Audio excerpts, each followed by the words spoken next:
Truck driver को पाई बदलिला एही सबु नियम। दुर्घटना कले आउ बंची पारिबे नाही ट्रक किंबा डंफर ड्राइवर। लाइसेंस काम करिबो नाही ड्राइवर को पाई।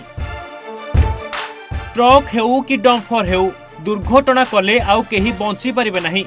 सेमानकर हेवी लाइसेंस भी सेमानंकु बंचाई पारिबो नाही, कारण एबे नियम बदलिबा सह कठोर करा जायछि। हाँ आज्ञा, प्रति वर्ष देश में ट्रक एवं डंफर धक्कार 50,000 रु अधिक लोकंकर मृत्यु होउछि। हेले ही ट्रक कि डंफर ड्राइवर मानक विरुद्ध रे कौनसी भी कार्यानुष्ठान ग्रहण करा जाउ नाही। हेले एबे पुराना नियम को बदलाई दिया जायछि। हिट एंड रन पाई भारतीय न्याय संहिता बदलाइछि नियम। पूर्व नियम ठारू आहुरी कठोर करा जायछि।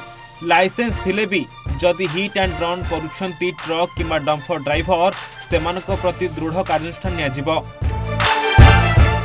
भारतीय न्याय संहिता रे बदला जाइथिबा आईन होछि कि जदि कौनसी ट्रक बा डंफर हिट एंड रन करुछि तेबे उक्त ड्राइवर को 10 वर्षर जेल दंड भोगिबाकू पड़िबो।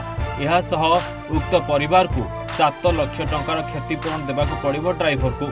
जदि ड्राइवर दुर्घटना परे टिके मानविकता देखाए आहत को मेडिकल को नहीं जाए तेबे ड्राइवर विरुद्ध रे दंड को कम करा जिवो बोली आईन रे कहा जायछि।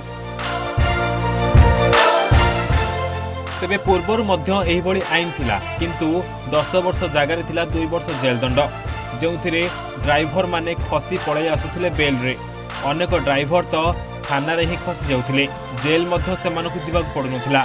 हेले एबे आउ बेल मिलि परिबो नाही। 10 वर्ष जेल रे काटिबे ड्राइवर। लाइसेंस मध्य रद्द कर दिया जिवो, जहाकु नै एबे ड्राइवर माने प्रतिवाद करिसंती।